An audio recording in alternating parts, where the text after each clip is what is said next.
তুমি কি দেখেছো কভু জীবনের পরাজয়?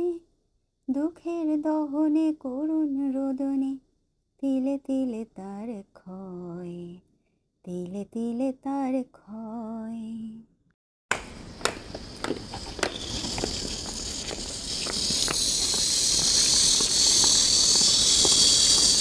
আমি রওনা দিয়েছি, এখন বাজে সকাল 8:10। এখন হাসপাতালের দিকে যাচ্ছি।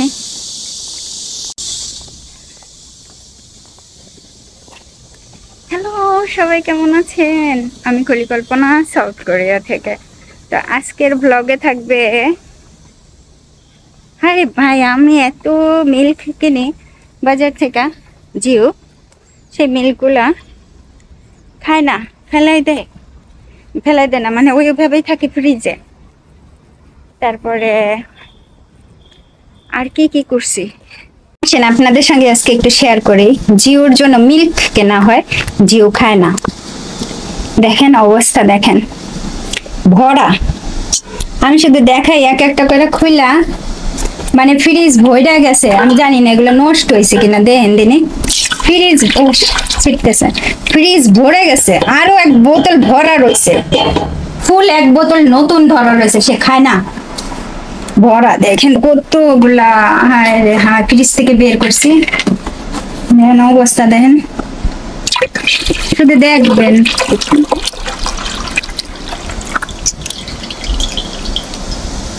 আপনাদের দুলাভাই তো বলে জিও খায় না কেন, কিভাবে বলবো। মাঝে মধ্যে তো রাগ হইয়া মিল্কি কেনে না, আমি আবার রাগ হইয়া সেটা কিনে নিয়েছি। এইগুলা কি?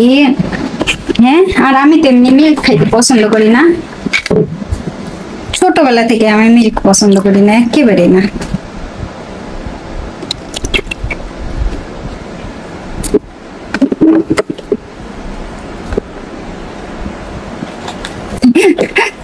খুলতেছি তো, নিচে একেবারে ফ্রিজ থেকে বের করছি তো ঘামাইয়া পানি করছে।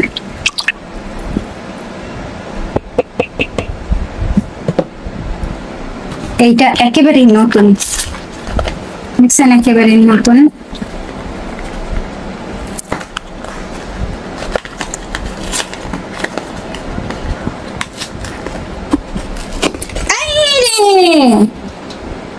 ছিটছে, আজকে ছিটতেছে। জিওর রুমে গেছি, সেইখানেও খাবার ফেলাই দিয়ে আসছি আমি। এই মিল্ক দিয়ে আমি কি করব? এত মিষ্টি বানাই, আরে কিন্তু আজকে এত, আমার এখন অবস্থা দেখে না। হ্যাঁ এতগুলা 너무 멋있어. 너무 멋있어. 너무 멋있어. এর ভিতরে একদিন হাসপাতালে ভর্তি ছিলাম। চাইলের ড্রামে চাইল আছে, কিন্তু এই অল্প একটু চাইল নিচে ছিল, বুঝছেন, এতে পানি লাইগা পচে গেছে চাইল। দেখা যায় কিনা, চালের কালার চেঞ্জ হয়ে গেছে, পচে গেছে, পচে হয়ে গেছে, ফেলাই দিয়ে আসবো চাল। অনেকে বলতে পারেন যে এই প্লাস্টিক গুলা কি করবো, সব ফেলে দেবো। এই প্লাস্টিক, এই যে কাগজের এগুলা, এই আর ছিড়িস না, এইভাবে রেখে আসবো বাইরে। আপনাদের দুলাভাই ফেলে দিয়ে আসবে এইভাবে ধরে।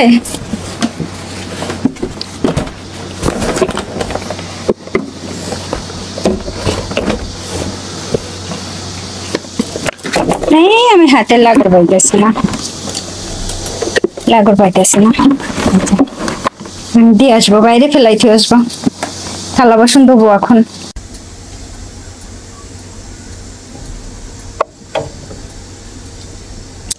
বেশ ভালো জাল দিছি। এত দুধ আমি কোনোদিনও এত দুধের ছানা কিনে ভাই, আপু গো আপুরা। আমি এখানে বড় একটা লেমন নিছি, আর তার সাথে ভিনিগার মিশাই নিছি। ছাঁকনি দিয়া একবার ছাইকা হালকা করে ফেলাইছি, এখন হচ্ছে ছেঁকে ছেঁকে এভাবে দিব। যেহেতু প্রচুর পরিমাণে ছানা, সেহেতু প্রচুর পরিমাণে ভিনিগার আর লেমন বা লাইম দিয়ে নিলাম। ছানাটা উঠে আসতেছে, আমি জালটা নিবাই দিই। ছানাটা কিন্তু উঠে আসতেছে, দেখছেন?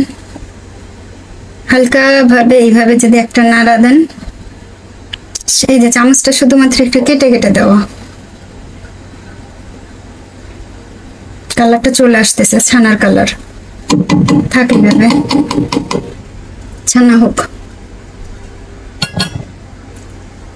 এত ছানা ছাকার প্রবলেম আমার, আমি তো এত ছানা কোনোদিন ছাকি নেই। ছোট্ট একটা তেনা দিয়েই করছি, তেনা মানে কাপড়, বুঝছেন? কষ্ট হইতেছিল, আপনাদের দুলাভাই চামচ দিয়ে এখানে ঝুলাই দিয়েছে, দুইটা হয়েছে। ইউর গ্লাস দেখেন, এই যে মগ, পানি দিতে যাইয়া দেখি কি দেখছেন ভেঙে গেছে এখান থেকে, যে চির ধরে গেছে, এটা আর ব্যবহার করব না। হায় হায়, জিউ অনেক দুঃখ পাবে। ওরে জিউ রে, আহারে, ইস। আমি এইটাই এখনো ব্যবহার করতেছি, বেলনিটা। আর অনেক রুটি করতেছি, রুটি যে খাইতে কি ভালো লাগে, আটার রুটি করতেছি, খুব মজা করে খাবো। গত কয়েকদিন ধরে খাইতেছি, কয়েকদিন ভালো লাগছে, আবার করতেছি। এই যে রুটিগুলো বেলতেছি, রুটি এরকম বানাইয়া হালকা ভাবে সেকা দিয়া এই যে শুকাইতেছি, ঠিক আছে? এটা যখন ঠান্ডা হয়ে যাবে তখন বক্সে ভরে ডিপে রাখা দিব।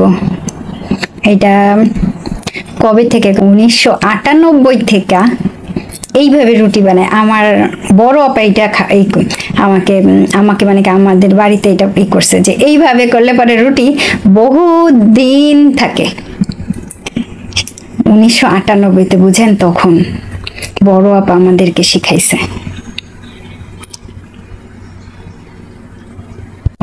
এই রুটিগুলো কিন্তু আমি হালকা সেকা দিছি, দেখেন নরম, প্রচুর নরম এই রুটিগুলো। এখন এই বক্সে এই যে রাখতেছি,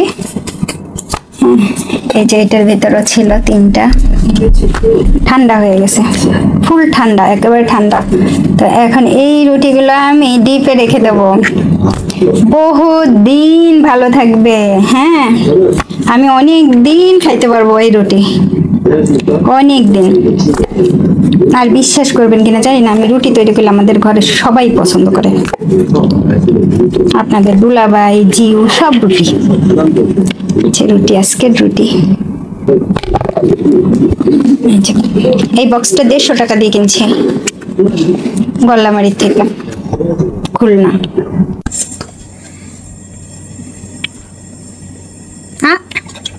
তেল দিয়ে ফেললাম, আহারে। আমি একটু এমনি রুটি খেতে চাইছিলাম, কিভাবে এখন ভুল হয়ে গেছে, আহারে, খুব ভুল হয়ে গেল।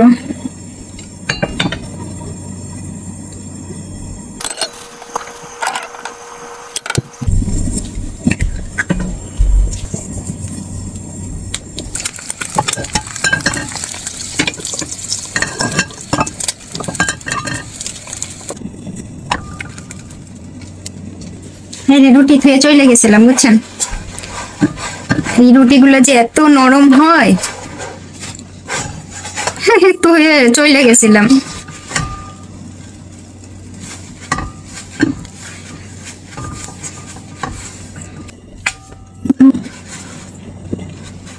আপনাদের দুলাভাইয়ের একটা বক্স দিতে যাই, আমার রুটি একখান পড়ে গেছে। এই রুটিগুলো এইরকম ফুললে, এইরকম এত সুন্দর ফুলে, দেখেন। বলছি না, আমি রুটি খুব ভালো বানাই, বুঝছেন? খুবই ভালো বানাই, এত ভালো বানাই যে রুটি থেকে কোথাও গেলে পুড়ে যায়, এক পাটে থেকে আরেক পাটে। আর এই হচ্ছে ডিম, আজকের খাবার। একেবারে ঠিক সকাল 9টা বাজতে বেশ কয়েক মিনিট বাকি। তো মাঝে মধ্যে এরকম বৃষ্টি হয়, মানে প্রতিদিন হয় না, মাঝে মধ্যে হয়। বৃষ্টির ভেতরে ওই যে একটা হলুদ গাড়ি আছে, ওইখানে দেখবেন রাস্তায় আসে, মানে ওই টাইমটাতে বৃষ্টি হোক বা ঝড় হোক, যাই হোক না কেন, তার ভেতরেও কিন্তু গাড়ি নিয়মিত চলে আসে, যেটা হচ্ছে ডে কেয়ার সেন্টারের গাড়ি। একেবারে সময় মতো চলে আসে। আজ কয়েকদিন সকালে এরকম বৃষ্টি হচ্ছিল, একটু একটু বৃষ্টি, আবার বৃষ্টি হচ্ছিল না, ওই যে চলে আসছে গাড়িটা দেখেন। আমি গাড়িটার জন্য অপেক্ষা করতেছিলাম, আসে না কেন আসে না কেন, প্রায় দিনই ঠিকই মানে চলে আসে। এই গাড়িগুলো না একটুও টাইম মিস করে না। আর আপনাদের দুলাভাই ভোরবেলা চলে যায়, আর দেখা যায় কি যখন গাড়ির কাছে গেছে, গাড়ির কাছে গিয়ে দেখে মানি ব্যাগ নিয়ে যায় না, আর টানা হলে গাড়ির চাবিই নেয় না, আবার উপরে চলে আসে। গাড়িতে না, যে এখানে যারা ডে কেয়ার সেন্টার বা কিন্ডার গার্ডেনে বাচ্চাদের নিয়ে দাঁড়াই থাকে, এই গাড়িতে উঠাই দিবে, তারা ঠিক টাইম টু টাইম থাকতেই হবে। কারণ গাড়ি আইসা 5 মিনিট লেট করবে না, 2 মিনিটও লেট করবে না, 1 মিনিটও করবে না। এই দেখেন আপনাদের দুলাভাই আজকেও সেই ভোরবেলা চলে আসছে। এখন বাজে সকাল 6টা 30 মিনিট, 20 মিনিটে বেরিয়ে গেছে, 10 মিনিট লাগছে আবার ব্যাক করে আসছে সে।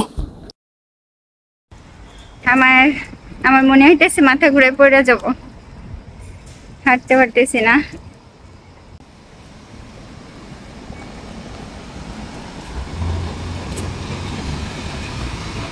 পাতা পরিষ্কার করে দেখেন, পাতাগুলো সরাই দিচ্ছে যেন সবাই হাঁটতে পারে বাতাস দিয়া।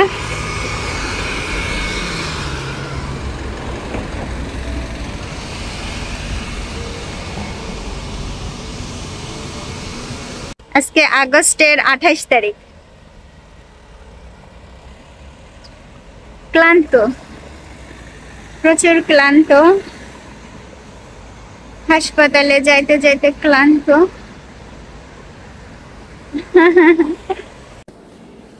এখান থেকে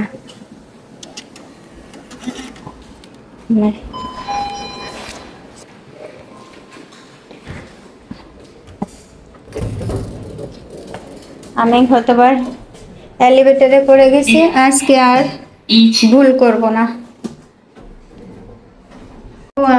আজকে আইসাই প্রথমে দোতলায় অপেক্ষা, গতবার আইসা 9টা পর্যন্ত অপেক্ষা করছি, কত মানুষ। আজকে তাড়াতাড়ি এসছে, আজকে কেউ নাই, হ্যাঁ আমি একা, প্রথমেই দেখাবো।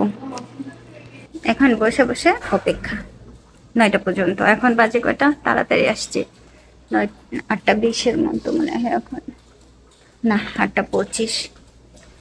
বাড়ি থেকে আসতে আসতে যেখানে আমাদের 3 মিনিট লাগে আসতে, সেখানে আমার হাইটে আসতে এখন এই যে 15 মিনিটের মতো লাগা যায়।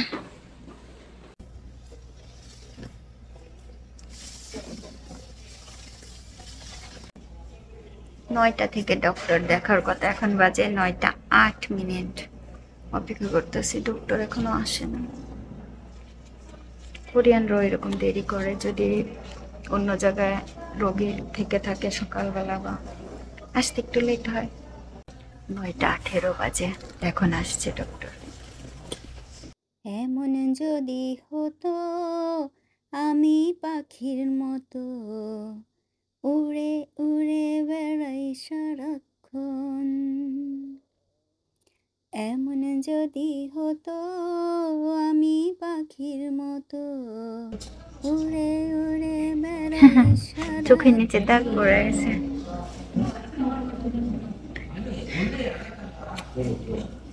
অনেক রক্ত নেয় প্রতিদিন, অনেক।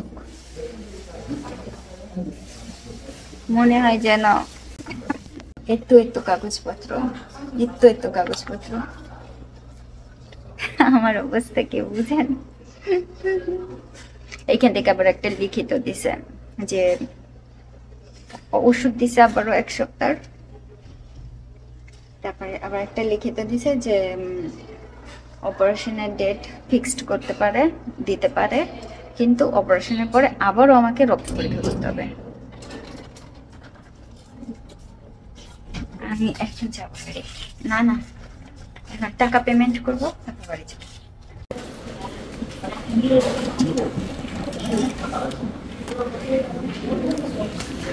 এইখান থেকে দেখেন একটা ইনভেলপ দিয়ে দেয়। এই যে এখন ওষুধ নিব এইখান থেকে।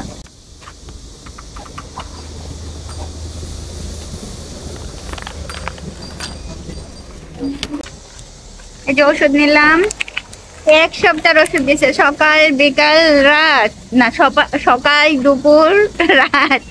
তো এইখানে আমি গতবার আসছিলাম, আমার খুব ইচ্ছা ছিল 1 কাপ কফি খাওয়া যাবো, তা মনে ছিল না। চলে গেছিলাম, এখন বাজে সকাল 11টার বেশি। বাসায় যেয়ে চা খাবো নাকি এখান থেকে একটা কফি খেয়ে যাব?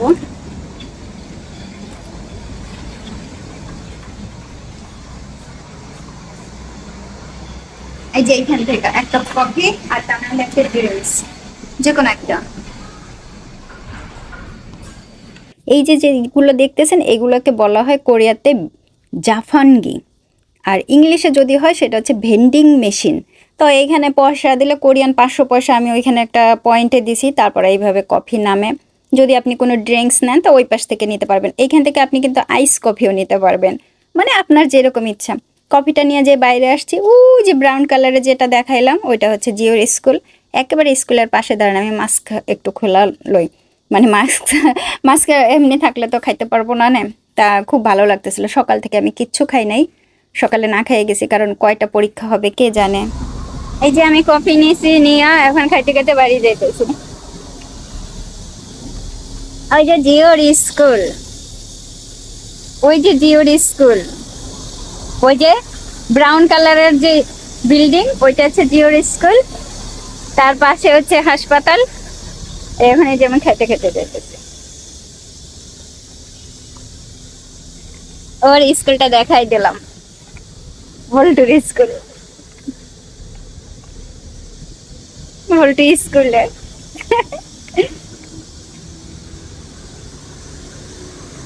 ছোটবেলায় কত স্কুলে যায় নাই, এই তো জ্বর কাশি সর্দি হলে, একটু বেশি বৃষ্টি হলে।